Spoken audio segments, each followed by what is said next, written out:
Welcome to Tossing Grenade the Windmills.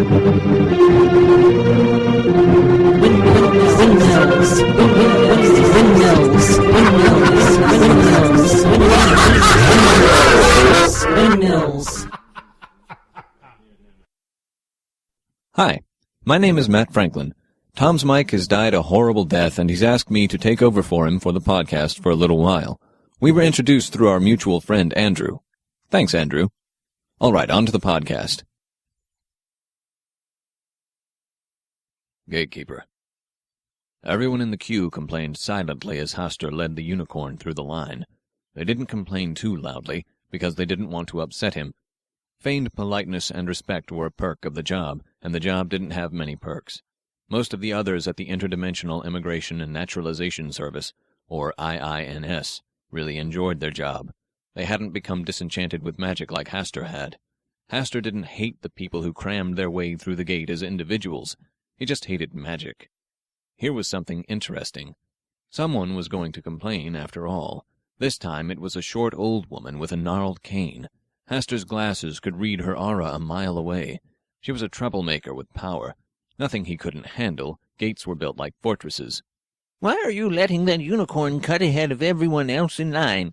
she demanded, tapping her cane indignantly on the tiled floor.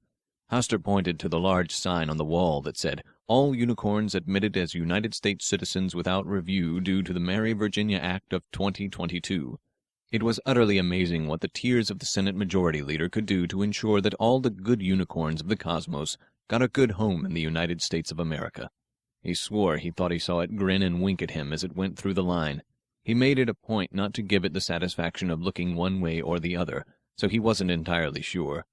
The woman looked at the sign in confusion and despair. She sat down with the others. Hastur actually felt sad for her. That was strange, really, because these days Hastur didn't feel sorry for many immigrants at all, particularly ones that used magic. He sighed. As she shuffled off to her distant place in the line, he said, "If you don't have your application processed by the end of the day, come back here. I'll see if I can help you do the paperwork better."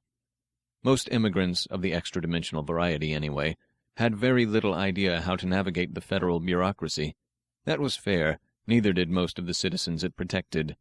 The rest of Hastur's shift went fine. People were almost pleasant to him for some reason. Maybe the old woman had some luck spells or something. That would make her application easier. Any nation worth its salt would always take a bit more good luck. They were a lot more desirable than people trying to make money appear out of thin air. "Well, what are you waiting for?" the old woman asked. "Nothing. Have you got your paperwork?" "Well, I managed to fill in my name, but that's about it. Pleased to meet you, Hastur." Hastur didn't recall giving her his name, but he wasn't impressed by the parlor trick. He ignored it and said, "You haven't filled out anything else? It should appear in your native language." "Oh, it does. I just don't understand most of the terms." "Right. How could someone who could rearrange the matter and energy of the cosmos not understand a little paperwork? It had never made sense to him, yet he saw it in a lot of the immigrant population, particularly amongst the older generation. "Can you help me?" So innocent seeming. This one really was dangerous. "Yes, I can help you, but I'll have to ask you a lot of questions, some of which might seem very personal. It is very important that you are totally honest with me." "Ask away. I'm not going anywhere," she said. "People call me Martha, by the way." "Nice to meet you, Martha. My name is Hastur." "The unspeakable?" "Not exactly. Old joke. Geek parents. Very little affection between the rest of the family and I." "That's terrible. Family is very important." She patted his knee gently. What was it about old ladies? "Thanks. At any rate, like I said, a lot of questions. Ready?" "Ready as I'll ever be," she said as she cackled. Was that deliberate? And so Martha began to spill her life story through the filter of IINS paperwork. She had come to America for the same reason almost all of the others had, the fading. Out there in the echoes of other worlds, something was making other worlds fade away. First, it was the magic. Then it was the kindness. And last of all, it was all of life. Somehow Earth was better because it hadn't used its magic for 1,000 years. Hastur just didn't believe that. "You've been so kind," Martha said as Hastur began to fill in the last few bits of corresponding identification numbers. "I would like to pay you back." Hastur smiled. "Thank you, ma'am, but doing good is reward enough. Seriously, I can't take payment for helping you with this. It's against regulations. Could cost me my job." "No payment at all?" She seemed insulted. "Not really, I'm afraid." "But if I just told you some useful information—" Hastur held his hand up and shook his head. "Someone could tell me about useful stock tips or about a horse race. It's all illegal." She thought a moment, then asked, "Is it the knowing or the action that is illegal?" "Well, I guess technically." "What if it was information that would save your life?" "I don't think that counts as a monetary donation," he said. She smiled warmly and patted his knee. "Good. I'd like to hope my new home is not populated entirely by idiots." "Oh, it is," Hastur said without hesitation. Martha's eyes turned white as they rolled up into her head. Her voice turned slightly contralto as she said, "Your cynicism is your greatest strength and your greatest burden. You will be forced to choose between what you want and what you believe to be right." Helpful. Not that the advice was very specific. It rarely was in this kind of thing. "You will be eaten by a leopard in the next 12 hours. That was more specific. What? Hastur didn't like the sound of that. Is there a way to avoid it? "No," the voice said with dispassion. Then why bother telling me? "You'll get better." Hastur was about to argue with the otherworldly voice when he realized it was answering his questions. Why was he wasting time asking it pointless things he supposedly couldn't change anyway, when he could ask more interesting questions? He couldn't ask it anything of monetary value. The government employed the best diviners that money could buy, and Hastur despised those who found ways around salary restrictions. Any system could be fooled, and the IINS had a high turnaround rate from those on the run for being caught taking bribes, or those who were locked away. "Thanks, I appreciate it." He smiled and tried to mean it. He had never been a big fan of ominous portent. Martha's eyes closed, and she seemed to deflate a bit. "Wow." "That bad, huh?" He could tell she was physically exhausted from the experience. Maybe I should have asked it some more questions. "She. It was definitely a she." Martha slowly sat up, though it was obviously a physical effort. "Do you have any coffee? That was a big one." What kind of spirit was it? "Time. I've heard about them, but I've never felt one before, certainly not one that powerful. They're as direct a source as you're ever going to find." He wasn't familiar with spirits of time, but he could look them up in the government files later. One advantage of his position was access to some pretty impressive data on various immigrants.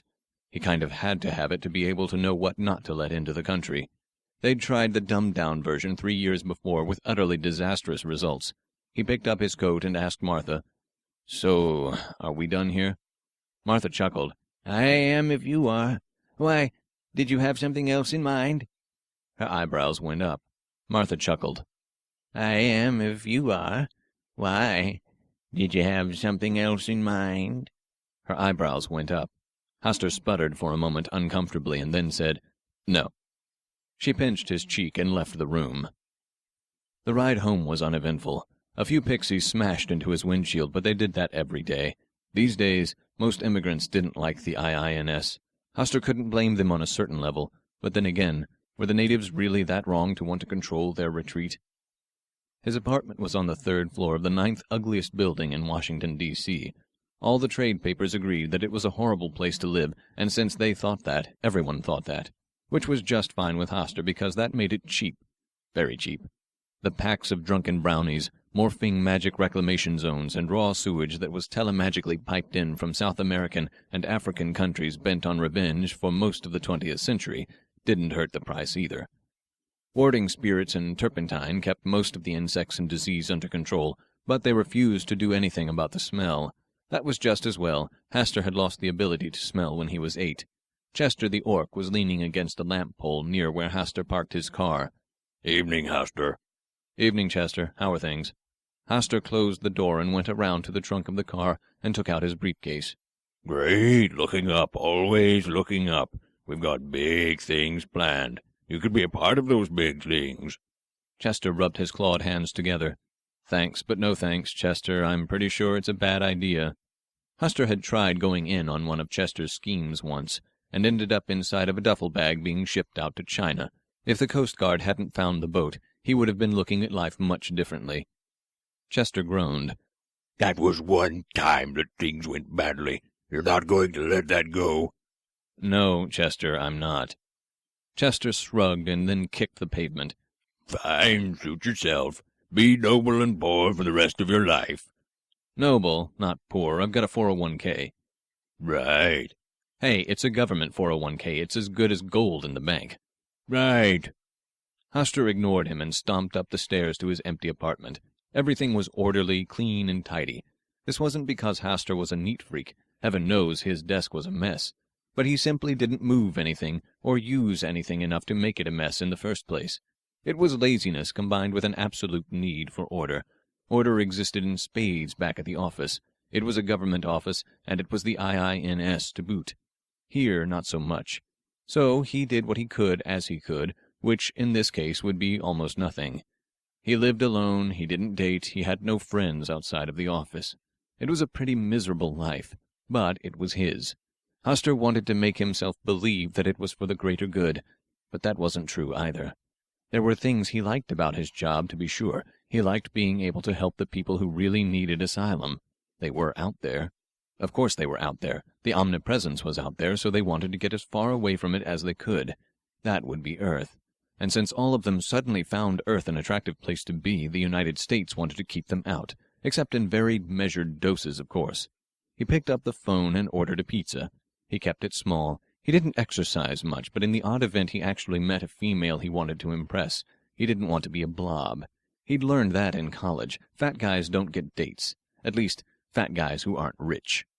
For a moment, his mind went back to Chester's scheming.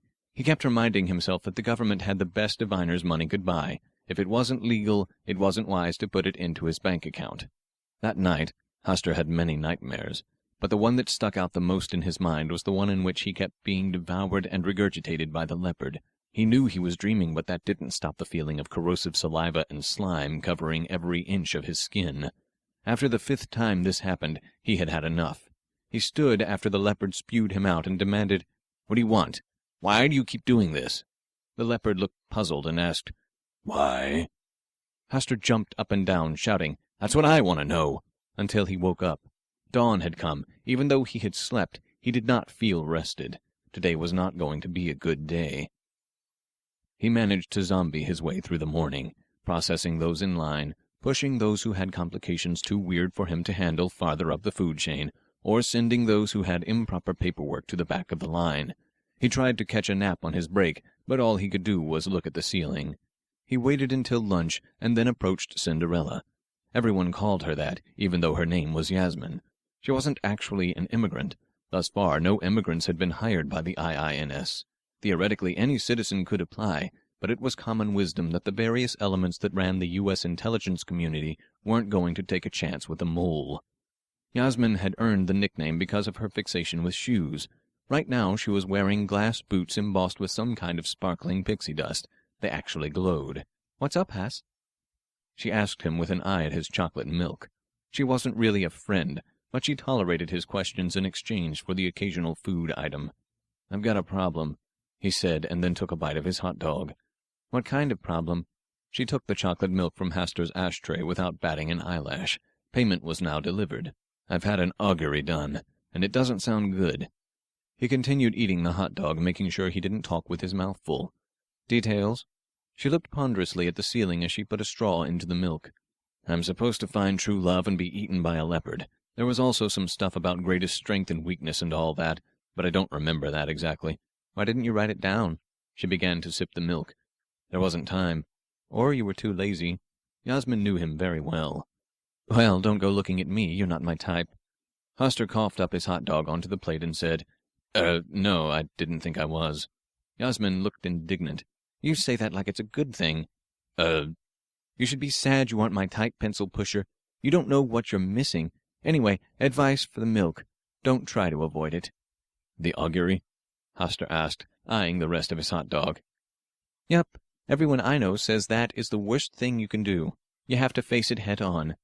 "But eaten by a leopard?" he asked. "There are worse things."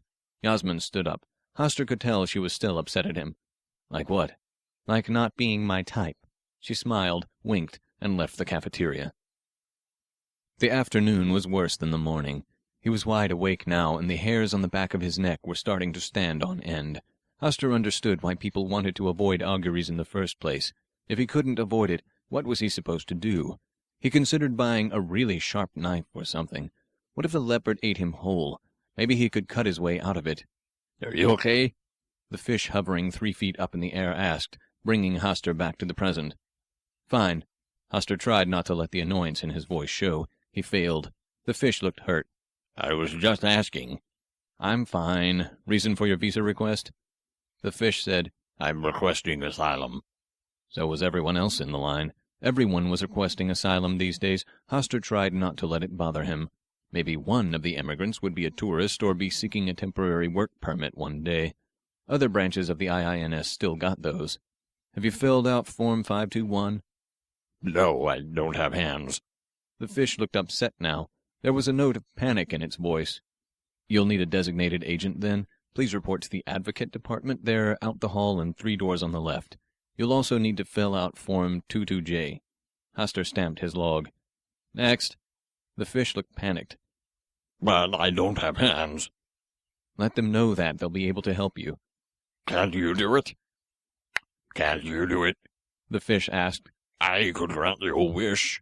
Wishes are taxable income. Any gifts in the form of taxable income are forbidden to designated government agents. The good news is that will prove you can support yourself, which should help you get approval.